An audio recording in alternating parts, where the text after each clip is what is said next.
Hello students, welcome back again your economics station on love economics. आज की class के अंदर हम लोग वापस से मैं दीपक सर आप लोगों का वेलकम करता हूं इस यूट्यूब चैनल पर।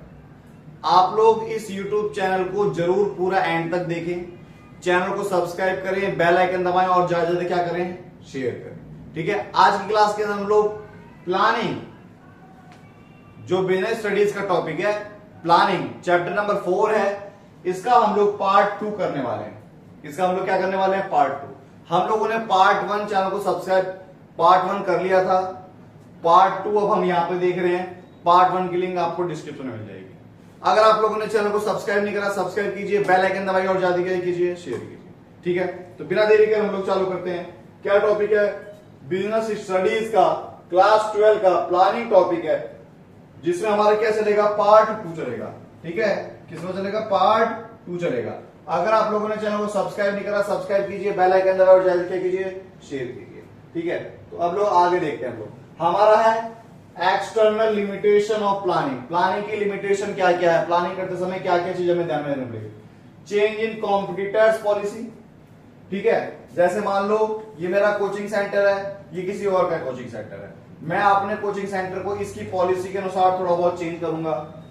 Change in taste and preference, लोगों के टेस्ट और प्रेफरेंस के हिसाब से मेरे को अपने आप को चेंज कर प्लानिंग बनानी पड़ेगी। Change in government economic policy, सरकार की जो पॉलिसी बनती है उसके ऊपर ध्यान में रखकर हमें पॉलिसी बनानी पड़ेगी। चेंज इन टेक्नोलॉजी, अगर मान लो टेक्नोलॉजी में चेंज हो रहा है, ठीक है, तकनीक में परिवर्तन आ रहा है, तो हमें अपनी प्लानिंग को चेंज करना पड़ेगा। नेचर को ध्यान में रखते हुए, और buying capacity of customer, customer कितने रुपए का सामान खरीद सकते हैं, उसके अनुसार हम लोग प्लानिंग बनाएंगे। समझ में आया? ठीक है, आगे देखते हैं। आगे क्या है, आगे प्लानिंग प्रोसेस, बड़ा इंपॉर्टेंट टॉपिक है, बड़ा इंपॉर्टेंट टॉपिक है प्लानिंग प्रोसेस। क्या है, प्लानिंग प्रोसेस। प्लानिंग प्रोसेस में सबसे पहला बीइंग अवेयर ऑफ अपॉर्चुनिटी। ठीक है, प्लान बनाते समय जो हमारे सामने अपॉर्चुनिटी आ रही है, हमें उसकी बिल्कुल अवेयरनेस होनी चाहिए, उसके बारे में बिल्कुल क्या होना चाहिए, पता होना चाहिए। दूसरा क्या बोला, इस्टेब्लिशिंग ऑब्जेक्टिव और गोल। एक, जैसे मान लो मैं हूं, तो मेरे को एक गोल डिसाइड करना पड़ेगा कि मैं क्या पाना चाहता हूं, उद्देश्य निर्धारित करना पड़ेगा, गोल डिसाइड करना पड़ेगा।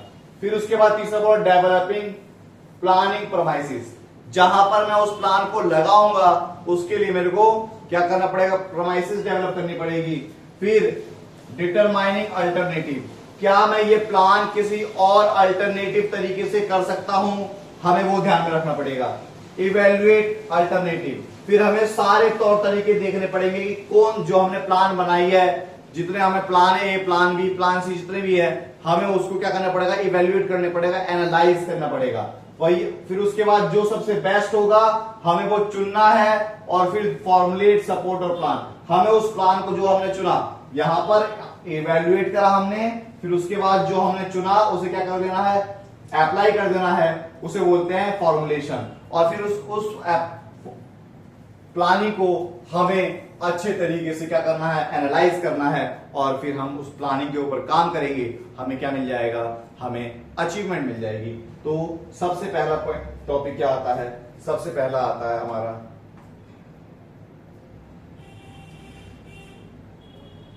सबसे पहला है हमारा सेटिंग अप एन ऑब्जेक्टिव। हमें क्या सेट करना पड़ेगा, हमें ऑब्जेक्टिव सेट करना पड़ेगा, उद्देश्य, उद्देश्य निर्धारित करना पड़ेगा। क्या बोला, involve defining what organisation individual achieve providing clear direction. हमें जो अचीव करना है वो पूरी तरीके से क्लियर होना चाहिए कि हमें अचीव क्या क्या करना है। ठीक है, purpose of all sequence object should be specific, measure, achievable, relevant. Object ऐसा होना चाहिए जिसे हम अचीव कर सके। ये नहीं हमने अचीव कर ऑब्जेक्ट बना दिया 110 नंबर का, 110 नंबर तो हमारे आ ही नहीं सकते, तो ऐसा ऑब्जेक्ट सेट करना है जो हम मीजर भी कर सकें, जो हम अचीव भी कर सकें। ठीक है, फिर उसके बाद आता है हमारा डेवलपिंग प्रोमाइसेस। ये देखो प्रोमाइसेस डेवलप हो रही है, ये देखो कंपनी डेवलप हो रही है, जहां पर हमने जो प्लान सेट करा उस प्लान को हमें क्या करना है, अब प्लान को उस जगह को हमें डेवलप करना है जहां पर उस प्लान को हम अचीव कर सकें। तो वही है involve creating set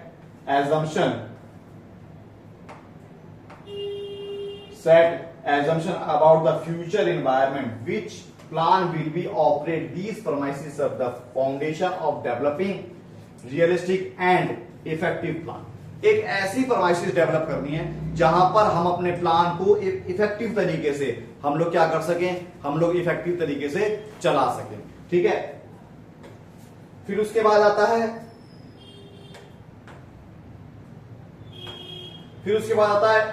listing the various alternative. इसने प्लान बनाया, ठीक है, फिर वेरियस अल्टरनेटिव खोज रहा है, हम इस गोल को किस तरीके से हम प्राप्त कर पाएंगे। ठीक है, the planning process identifying and evaluate various alternative course of action. हम कौन कौन से काम कर जैसे मान लो किसी बच्चे ने बोला हमें 100 नंबर लाने हैं, तो 100 नंबर हमें कौन सा टाइम टेबल बनाकर लाना है, ट्यूशन जाकर लाना है, स्कूल जाकर लाना है, हमें वो सारी चीज इवेल्युएट करनी पड़ेगी। This involve brainstorming and analyse different possible achieve the goal. मतलब ये बड़ा दिमाग वाला काम है, हमें डिफरेंट रास्ते, अलग अलग रास्ते खोजने पड़ेंगे जिससे हम उस गोल को प्राप्त कर सकें। ठीक है, फिर उसके बाद इवेल्युएटिंग द बेस्ट अल्टरनेटिव। जो हमने जितने भी प्लान बनाए, जैसे प्लान ए बनाया हो, बी बनाया हो या सी बनाया हो, इन सबको हम इवेल्युएट करेंगे कि कौन सा प्लान हमारा सबसे बेहतरीन है। ठीक है, कौन सी योजना हमारी क्या है, सबसे बेहतरीन है। Evaluating alternative direction making process. ठीक है, evaluating the best alternative involve systematic approach, identify criteria. ठीक है, जनरेटिंग ऑप्शन, हमें ऑप्शन जनरेट करने हैं, assessing them, assign those criteria, and when selecting the most suitable one, we selecting the most, हमारे पास 3 option, जो सबसे बेहतरीन प्लान है उसे सिलेक्ट करना। This process help in making informed decision to considering various factor and potential outcome. ये इसीलिए करा जाता है जिससे हम लोग पोटेंशियल आउटकम निकाल सकें। ठीक है, फिर अगला आता है हमारा सिलेक्टिंग द अल्टरनेटिव। जितने 1 2 3 4 5 जो भी हमने अल्टरनेटिव, इधर जाएं कि इधर जाएं, इसके सामने 2 रास्ते हैं, लेफ्ट साइड और राइट साइड। अब इसे जो सबसे अच्छा रास्ता लगेगा वो चुनेगा। Selecting alternative mean choosing the best course of action. सबसे बेस्ट कोर्स ऑफ एक्शन, जो सबसे बेस्ट तरीका है उसे वो चुनना है। इवेल्युएटिंग, ठीक है, this process core component decision making where the evaluate different possibilities and the potential outcome, identify the most suitable, the best alternative is typical, is one is the best aligned with the goal। मतलब कौन सा सबसे best रास्ता है जिससे हम गोल को क्या कर सकते हैं, अचीव कर सकते हैं, गोल को हम पा सकते हैं, वो हमें चुनना पड़ेगा। ठीक है, फिर उसके बाद जो हमारे लिए हम इधर जाएं या इधर जाएं, मान लो उसने ये चुना, जो भी रास्ता चुना उसको वो क्या करेगा, इंप्लीमेंट करेगा। प्रोजेक्ट इंप्लीमेंटेशन प्लान, जिसने भी वो चुना, जो प्लान उसने चुना उसको क्या करेगा, इंप्लीमेंट करेगा, लागू करेगा उस परमाइसिस पर। Implementing the plan, the planning process involve the putting the established plan into action. This stage translate the strategy goal to concrete action, require clear communication, resources allocation and outcome। मतलब जो भी plan चुना, अब उस plan को वो अच्छे से लागू करेगा, उस प्लान के लिए सारे रिसोर्सेज अवेलेबल कराएगा और उस प्लान को चुनकर उस पर काम करने की कोशिश करवाएगा। फिर आता है फॉलोइंग अप द एक्शन, जो उसने प्लान चुना, अब इनके ऊपर पूरे अच्छे तरीके से नजर रखी जाएगी कि सारे लोग सही तरीके से काम कर रहे हैं कि नहीं कर रहे। हमने जो प्लान सिलेक्ट करा उस प्लान को अच्छे तरीके से लागू करवाना वो प्लानिंग प्रोसेस का काम है। It involve monitoring the implementation. देखो मॉनिटरिंग बोला ना कि एकदम निगरानी रखना कि वो सही तरीके से हो रहा है। Ensure the activity the performed as schedule and objective are achieved. This include tracking progress, identify deviation from the plan and making necessary adjustment. फिर उसके बाद जैसे मान लो मैंने कोई प्लान चुना, उस प्लान को मैं अपनी क्या करूंगा, ऑर्गेनाइजेशन में अप्लाई कराऊंगा, उसको मॉनिटर करूंगा, जो भी नेसेसरी चेंजेस की जरूरत पड़ेगी, एडजस्टमेंट चेंजेस की जरूरत पड़ेगी, उस पर काम करा जाएगा। ठीक है। फिर उसके बाद टाइप्स ऑफ प्लान, प्लान के टाइप क्या होते हैं? सबसे पहला ऑब्जेक्टिव सेट करना पड़ेगा। These are end result every activity. हमें हर एक्टिविटी के बाद हमें रिजल्ट को एनालाइज करना पड़ेगा। Objective decide what be done, हमें क्या करना है, हमें वो उद्देश्य डिसाइड करना पड़ेगा। Objective are end point planning. ठीक है। ऑब्जेक्टिव का मतलब उद्देश्य, क्या पाना चाहते हैं। प्लानिंग का वो सबसे, हमें 100 नंबर चाहिए, तो यही 100 क्या है, प्लानिंग का अंत यही हो जाएगा। फिर frame by level, her level के अनुसार प्लानिंग करनी पड़ेगी। Objective must be smart, specific, measurable, achievable. Objective ऐसा होना चाहिए, एक स्पेसिफिक ऑब्जेक्टिव होना चाहिए, मीजरेबल नापने वाला होना चाहिए, और अचीवेबल जो प्राप्त किया जा सके ऐसा होना चाहिए। ठीक है। फिर उसके बाद स्ट्रेटेजी आती है। स्ट्रेटेजी का मतलब क्या है, ये देखते हैं। Strategy comprehensive plan to achieve the organisation goal objective. कोई ऐसा प्लान होना चाहिए, ऐसी स्ट्रेटेजी बनानी चाहिए, ऐसा निर्णय लेना चाहिए, ठीक है, जिससे हम उस प्लान को क्या कर सकें, प्राप्त कर सकें, उस अचीव को प्राप्त कर सकें, उस गोल को प्राप्त कर सकें। These are made top level. कौन बनाता है? स्ट्रेटेजी बनाएगा कौन? टॉप लेवल मैनेजमेंट बनाएगा, जो सबसे ऊपर शीर्ष स्तरीय है वो बनाएगा। Every time strategy prepare for different problem. हर समय एक नई समस्या आती है, हर समय एक नई समस्या आएगी, तो हर समय उन समस्या का समाधान करने के लिए प्लानिंग बनानी पड़ेगी। The dimension of strategy are determining team term objective, allocation of measure for achieving on goal, the common decision. Strategy ऐसी होनी चाहिए जो एक ऑर्गेनाइजेशन के अंदर, मान लो एक मैनेजर है, उसके नीचे काम करने वाले बहुत सारे लोग हैं, ऐसा गोल होना चाहिए, ऐसा ऑब्जेक्टिव होना चाहिए, ऐसी स्ट्रेटेजी होनी चाहिए जो सब लोग का गोल एक ही हो, कंपनी को आगे बढ़ाना। समझ में आया? देखो बड़ी मेहनत लगती है इस पीपीटी को तैयार करने में। आप लोगों ने चैनल को सब्सक्राइब नहीं करा, सब्सक्राइब कीजिए, बेल आइकन दबाइए, ज्यादा ज्यादा शेयर कीजिए। ठीक है। एक गाना है, मिले हैं तुम हमको बड़े नसीबों से, चुराया है मैंने तुमको किस्मत की लकीरों से, है ना। तो वही चीज देखो, गाना पाना तो मुझे गाना आता नहीं है, ठीक है, तो एक सुर लगाते, मिले हो तुम हमको बड़े नसीबों से, चुराया है मैंने किस्मत की लकीरों से। ठीक है, आगे देखते हैं। मेथड क्या है? मेथड तो देखो, प्लानिंग के मेथड क्या है? Method are formed way of doing routine job, it is common systematic.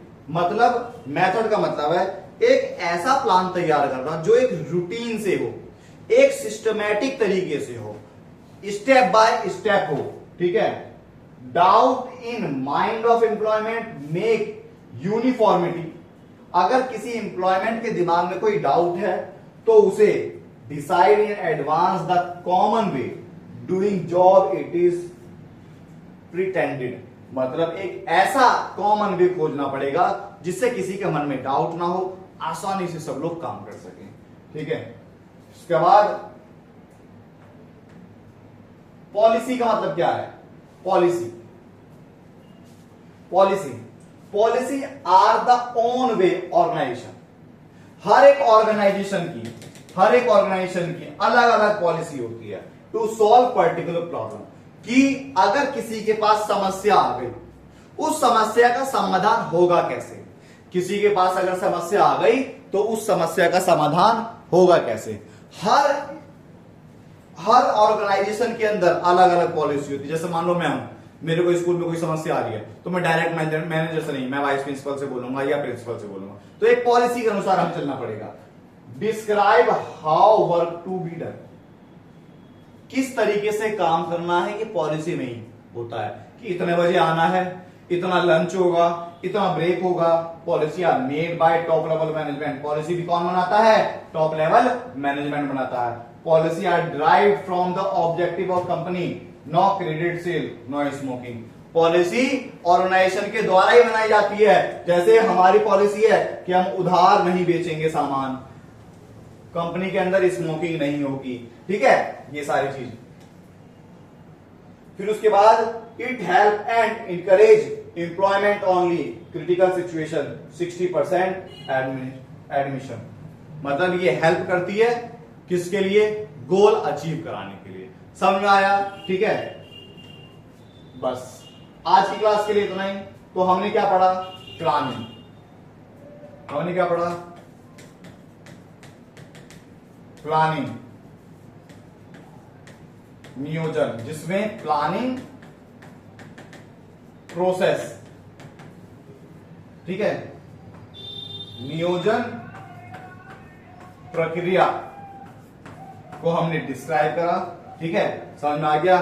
तो बड़ी मेहनत से हम लोग ये करते हैं, पीपीटी बनाते हैं। तो देखो आप लोगों से रिक्वेस्ट है, एक बार इस चैनल को सब्सक्राइब करें, बेल आइकन दबाएं और शेयर जरूर करें। समझ में आया, ठीक क्लास, थैंक क्लास।